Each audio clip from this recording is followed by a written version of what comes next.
Ayan, hello po. Magandang gabi, magandang umaga, no? Ayan, nasa panig man tayo ng mundo. Sana ay nasa maayos kayong kalagayan ha. Sa pagpapanood ng bagong video natin na ito. Ayan po. At biyernes tuloy. Biyernes agad. Hindi po, Tuesday. Tuesday po ngayon ha. November 18. Ayan. Ito yung ating second reading for today. Ayan. Tingnan natin kung kanino energy na naman itong ating makukuha, ano? Ayan. Sana yung reading natin kaninang umaga, no? May mga naka-resonate na sa inyo at tumpak naman daw. Yun ang mga dahilan kung bakit hindi makabalik ang mga person ninyo, ha? Ito, tignan naman natin ngayong gabi. Meron tayong Page of Cups. Okay po. Uulitin ko, sa may nais sa mga private reading, mag-message na kayo ha para sa Friday. Meron tayo ditong Nine of Cups. Okay. Na para po mabigyan ko na kayo ng schedule ha. At na ang panggabi po ay malapit na naman mapuno. Maganda kasi sa gabi, alam niyo yun, nakakapag-concentrate, ganyan. And meron tayo ritong Five of Pentacles. Ayan. Kaya karaniwan talaga gusto gabi. And meron tayo ritong Seven of Pentacles. O, ayan ha. Naduling-duling pa ako. Ang aga ko kasing nagising ngayong hapon. Kasi pinagluto ko ng spaghetti yung kapatid naming may birthday na namatay na nga. Ayan. Sanay kasi sa akin yun. Na tuwing birthday niya, ako lagi nagluluto sa kanya. Minsan pansit, spaghetti. Hindi kasi yan naghahanda siya. Basta nagpaluto lang siya ganyan. 1 kilong spaghetti, ganyan. Merienda lang namin. Ganun po. Sanay na sanay sa akin yun. Kaya tuwing birthday nun, pinagluluto ko talaga siya. Pansit, spaghetti, ayan. Kasi sanay na sanay yun sa akin. Na ako naghahanda sa kanya. Or hindi naman handa. Pinagluluto nga po. And meron tayo ditong Five of Cups. Itong kanina ay Six of Cups. O, ayan. Tingnan pa natin. Isa na lang para sa ating situational reading. Ay, dalawa sila. Isa lang po. Isa na lang po ang kulang. Ayun. King of Pentacles. Okay. So, ito na. Buo na ang ating situational reading for today. Ayan ha, inuulit natin, hindi po lahat makaka-resonate. Maaring sa'yo, pwedeng sa kanya, pwedeng kung kanino man po ha. Kung para sa'yo talaga. Okay po, meron tayo dito nakitang isang tao, ayan ha, nalubha ang kalungkutan sa ngayon. Paghihinagpis, kalungkutan, ayan, ano. And parang nagkaroon na ng realization ng pagkakamali niya, ano. Makakarinig ka ng balita tungkol sa taong ito, no? Maaaring ito po ay maging malapit sa'yo kasi isang taong umalis yan sa buhay mo. Ayan ha. From the past na ito ha. Ayan, from the past. Nagkahiwalay kayo pero ngayon po ay balot na balot ng kalungkutan ang taong ito, no? So nakikita nyo naman, puro itim. Nagkaroon na kasi siya ng realization kung ano yung halaga mo sa buhay niya, no? Nagkaroon kayo ng problema, no, dati, maaaring sa kaperahan. Isa sa mga naging dahilan kung bakit kayo naghiwalay, ayan. Pero yung sa'yo kasi, ikaw kasi inaayos mo na yung buhay mo, no. Ayaw mo nang maranasan. Siguro yung sumadsad kayo talagang dalawa sa sobrang hirap.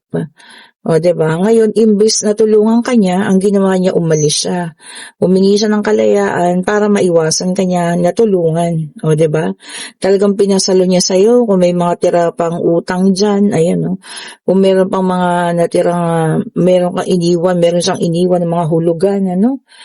O, ayan po ha. Pero ngayon, balot na balot siya ng kalungkutan at marami siyang gustong sabihin sa'yo. Okay po. Pwedeng paghingi ng tawad, pwedeng pakikipag-usap, kung pwedeng bumalik sa'yo ha. Ito talaga, no? Kasi kung nakikita mo rito, no, gusto kanya or gagawin niya talaga lahat, susuyuin kanya sa kanyang pagbabalik po ha. Okay? So, kung ano man Nasa sa inyo na yan kung inyong pagbibigyan o hindi po. 'Di ba? Pero ulitin ko po ha, napakalaki ng problemang iniwan sa inyo ng taong ito. Sa ngayon, parang wala na siyang ibang pupuntahan. Wala na ibang gustong tumanggap sa kanya, no? Parang ang sa tingin niya kasi ikaw lang, yung taong talaga, maaring magpatawad at magbigay sa kanya ng kapatawaran. So, maibibigay mo ba? 'Di ba? Papatawarin mo ba ang taong ito? At bibigyan pa ng isa pang pagkakataon? Wala na kasi siyang pupuntahan po eh. Ayun na naman si Pipoy po yan. And meron tayong The Chariot. Ayan. Sabi niya rito, ikaw, mo na ngayon, success, na-overcome mo na rin yung ibang mga obstacles, yung mga hirap, na pinagdaanan mo before. Kumbaga, unti-unti nang talaga nakakabayad na ng mga utang, ng mga bagay-bagay na hindi dati naaasikaso, ngayon naaasikaso na. O, ayan. Baka iniwanan ka ng taong to na isang tambak na utang, tapos, diba, ngayon matatapusan mo na, babalik na naman. Ay, naku talaga naman. Kayo po, gusto niyo pa itong, pautangin. Gastusan pa ulit para, ayan, diba? And, meron tayo ditong, 9 of Swords, ayan. Natakot na siya, alam mo yun? Meron na rin siyang takot, fear, ayan. Hindi niya alam kung matatanggap mo pa siya, hindi niya alam kung makakatutulungan mo siya, no? Talagang sasabihin niya naman sa'yo lahat. Sobra-sobra na po yung hirap na inaabot ng taong ito, ha? And talaga naman, siya po yung taong nanakit sa'yo ng sobra. Heartbreak, betrayal, ayan na. Lahat nagawa sa'yo ng taong ito. Nakakaramdam na rin siya na ngayon ng depression. O, diba? So, ito na po lahat, Kumbaga, nakikita niya na yung mga pagkakamali. Kung ito po ay legal ninyong asawa, boyfriend, girlfriend, So, ito na, nagkakaroon na ng realization. Tatanggapin niyo ba ang itong taong ito na inilubog kayo sa utang? O, diba? Ilang taon niyo yan na pinagdusahan, tas ngayon ito na. Tingnan natin, And, meron pa tayo dito, 7 of Pentacles, ayan. Sa ngayon, puro work ka lang, o konting hassle na, business, ayan. Nilubog mo yung sarili mo sa pagkita, para malinis ang iyong pangalan, which is very good, ha? O ngayon, tingnan natin kung ano nangyayari sa kanya, Yan, talaga. Pagka sabi ko sa inyo, umikat ang kapalaran, sila naman yung makakaranas ng paghihirap. Di ba? But, palagay ko mag-isa na lang ang taong ito. Iniwan na siya ng third party na sinamahan niya kasi wala na nga kaperahan eh. Naubos na. Nako, ito mahirap. Ano pala kayo? Soulmate or potential soulmate? Di ba? Talagang hindi mo siya maiiwasan. Babalik at babalik yan sa buhay mo, hindi ko alam kung maaawa ka, bibigyan mo ng awa o alam mo yun, bibigyan mo ng isa pang pag-asa, Depende po sa inyo, ha? And meron tayo dito, 2 of Wands, ayan. Kaso, sabi mo rito, ang ganda nito. You will decide to go or stay. Talaga pong kakailangan natin mag-desisyon, ha? Kung kayo ay mag-stay or talagang bibitawan nyo na ang taong ito sa kanyang pagbabalik. Diba? Tignan pa nga natin. Naku, same thing. Alam nyo, punong-puno talaga siya ng nyo ngayon, pasan-pasan. Diba? Baka halos hindi niya naasikaso yung sarili niya sa dami ng mga, problema niya sa buhay.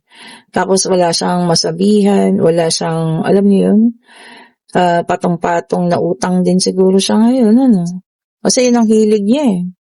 Hilig niyang mapasubo sa mga ganyan. Ngayon, hindi na kinakaya. Ikaw, kung gusto niyo pong tulungan, kung kayo po talaga namang, mawain at mahal niyo pa ang taong ito. Diba? Una ang 17, ha? The Star. Ayan. Sabi niya rito, no renewal. Talagang ikaw, alam mo yun, binago mo yung sarili mo. Binago mo yung pananaw mo, no? Ayan, sabi niya rejuvenation pa. Talagang pagbabago, no? O ayan, may number 17 ha. So, not sure ako kasi meron tayong mga card ng pagbabago Baka awa. So, 7 at saka 17 yung numero po, no? Baka awa, yes, maawa ka pa, no? Baka tutulong na lang ng dahil sa awa. Di kaya, no? O ayan, comment down below ha kung ano man ang iyong desisyon. And meron tayong Queen of Wands. Ayan. Meron tayo ditong napaka-energetic na tao, ikaw to. Ay, kaya lang, alam mo yun, sabi niya, no? Madaling makapagpatawad. O, ikaw yun. Makakapagpatawad ka na daw. Maari nga. At maaring, alam mo yan, magbibigay na lamang ng tulong. Pero yung kagaya ng dati, hindi na siguro, di ba? Okay, and then meron tayong 5 of Wands, Pentacles, sorry naman ha. 5 of Pentacles, ayan. Ngayon ang pakiramdam niya, ang mundo ay against sa kanya. O yan. Parang pakiramdam niya ngayon wala siyang kakampi. Ayun, talagang alam mo yun, sobrang awang-awa siya sa sarili niya. At kasi hirap yung pinagdadaanan niya, 'di ba? So yun ang pakiramdam niya ngayon. Talagang wala ng taong gustong tumulong sa kanya. Kaya ikaw yung susubukan niya kasi alam niya mabait kang tao Oh, 'di ba? Kayo na nga po. Okay, ito na. Hindi maglalaot madali. Talagang lalapit na po to sa inyo, ha? Sabi niya kasi arrival. Ayun po ha, hindi magtatagal. Malapit na po ito magparamdam sa inyo ulit. Nakagulating ka na lang, isang araw umuwi sa bahay ninyo. O, diba? And then, meron tayo ditong the Fool with dalang 0. Ayan na. Kaso, iba na talaga yung commitment mo ngayon. New beginnings na raw. Yun na talaga, nandun ka na nakakommit ka na. Kumbaga, yun na yung gusto ng puso mo. Yun na yung ninanais mo. A new beginning para sa sarili mo. Magulo, no? Magulo. So, depende talaga sa inyo po. Kayo ba'y magbibigay ng awa sa isang taong ito? Na sobra-sobra naman yung inaabot na karma ngayon, di ba? Di ba? Patong-patong na problema ngayon ang kinakaharap ng taong ito. Depende na po sa inyo, ha? Lagi ko naman iniiwan sa inyo ang pagdedesisyon. Pero sakasakali po, kaya mo bang ibigay ang kapatawaran? Okay, so ang una nating card ay the Hermit. Earth sign, ayan, Taurus, Virgo, and Capricorn, ayan. Sabi niya rito, no, consciousness, being conscious. O ayan, baka wala tayong pakialam sa mga nasa paligid ha. Maging conscious daw tayo. Oo nga naman. Baka mamaya lagi ka nalang dead ma. So ayun, kailangan natin ding maging conscious po ha, sa mga bagay-bagay, sa mga nangyayari. Ayan ha, maraming usapin ngayon, Diyos ko na sa ating Pangulo at sa kanyang kapatid. Hindi ko mo sinabi makisali kayo, pero kailangan maging conscious tayo, no? 'Di ba? And meron tayo ditong Page of Pentacles, Earth sign ulit. Ayan. Sabi niya rito, no, financial opportunity.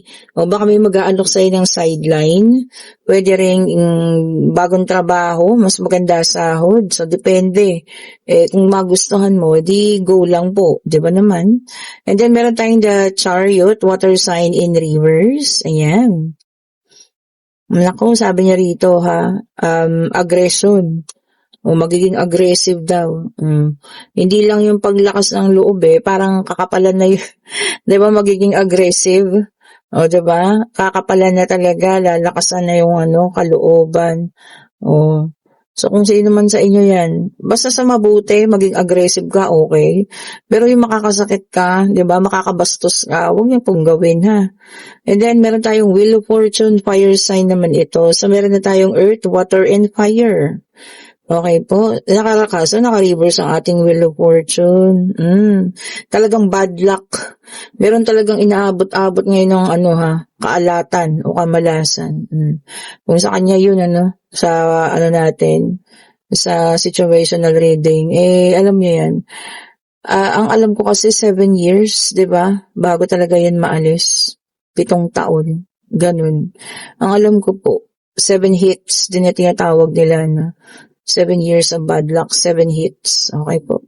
And meron tayong ditong the hangman in reverse, water sign naman. Okay po. Ayan, sabi niya rito, no? Meron tayong hindi tayo makapag-decide, indecision.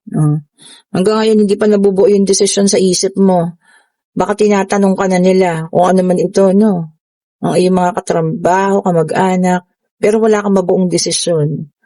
Kung ano't ano man, kung talagang ayaw ng pakiramdam niyo, kunyari, sinasama kayo sa isang party or kung ano man, kung talagang ayaw po, wag po kayong pumunta ha. Hindi naman siguro kayo nila tawag dito, magagalitan o ano man. Kasi talagang ayaw ng katawan di ba po? And meron tayo ritong 8 of Swords, air sign. So, kompleto na po lahat ng zodiac sign ha. Gemini, Libra, Aquarius, ang mga air sign. Ayan. Sabi rito, no? Meron kang pakiramdam na para kang isolated. Yung halos lagi kang pinagbabawalan. Halos lahat ng ginagawa mo mali. Ayan ha. Kaya halos ayaw mo nang gumalaw kasi parang alam mo yun, baka mamaya makasira ka o kung ano man. Gwardyadong-gwardyado. Yung ganun. Saan ba to? Sa mall? O, diba? Yung iba, minsan noon, pagka naggagamol, pag nagmumol kami noon dati, no, lalo estudyante pa ako, naku, dahil po nakasunod. Feeling mga shoplifter kami, no, feeling nila, mga ganun. Yan, isolated daw po, ha. Hindi makagalaw. And then, meron tayong 4 of Swords, air sign ulit ito, naka-reverse. Ayan. Sabi niya rito recuperation. Sino nagkasakit? Nagpapagaling na. Ayan. Pagaling ka po kung sino ka man ha. Para mas maging malakas tayo, malusog sa pagpapasok ng bagong taon. Di ba? Sa lahat ng mga may sakit dyan, nagkasakit. Ayan. And then meron tayong 5 of Swords, air sign naka-reverse. Ayan. Naku, merong isang tao, no, na yung past na, alam niyo yun, yung nakaraan na, i-bring up pa ulit. Alam mo yan? Ganon, yung parang alam niyo yun, magningas ulit, yung dapat itapos na. Ayan ha, baka masangkot po kayo. Mag-ingat kayo ha, meron daw pong taong ganon, na i-bring up pa, yung nakaraan na. And kung kayo yung nasa situational reading, talagang maiipit kayo ngayon sa pagdesisyon, kung talaga bang tatanggapin niyo pa itong taong ito, or tutulong na lamang kayo sa taong ito. Kahit ano naman dun sa dalawa, magiging okay yun, di ba? Kasi at least kahit papaano, may urgency ka pa rin na tumulong po. Ibig sabihin, alam mo yun, yung pakiramdam na ikaw isang makataot, makadiyos dahil kaya mong tumulong. Pero nasa sa inyo na nga, kung gusto nyo tanggapin pa or hindi na po. Depende po sa inyo, ha? Pero sa ngayon talaga, kailangan yan tulong mo. Parang pakiramdam niya kasi wala na siyang kakampi. So, kailangan kanya po. Ngayon, pwede tayo magtanong pag-ibig, financial, pangyayari. Kung ano man ang gusto nyong itanong, answerable by yes or no. Ayan. Divine Universe, ibigay mo po ang kasagutan sa kanilang katanungan. Divine Universe, ibigay mo po ang kasagutan sa kanilang katanungan. Isa lang po, ha?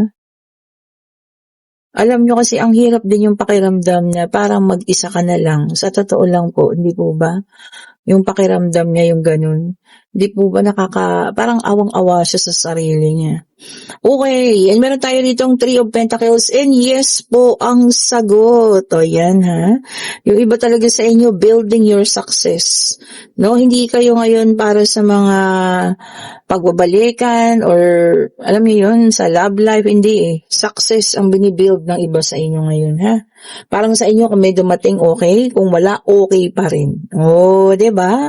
At uulitin ko kung nagustuhan ating reading, pa-like, pa-share, pa-subscribe, hit the notification bell para lagi kayong updated sa mga bagong videos na nire-release natin sa lahat ng gustong kumuha ng ating mga bracelet. Ayan ha. ang nagagandahan nating bracelet. Okay po, mag-chat na kayo. Nandiyan na yung link sa comment section.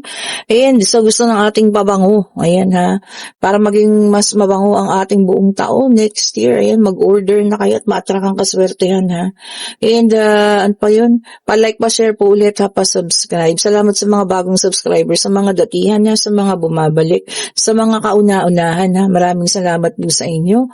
And sa lahat po ng nais tawag dito, personal reading. Ayan, i-click nyo rin po yung link. Thank you so much po ulit. Happy Tuesday. Happy great Tuesday sa inyo, no? Sana maramdaman nyo yung swerteng dala ng 11-18. O, diba? 8 kasi is infinity. O, walang putol. Walang putol na kasaganaan para po sa lahat. Oh, binili ko pa yan ha. Oh, diba naman? Thank you so much po ulit. Have a great night.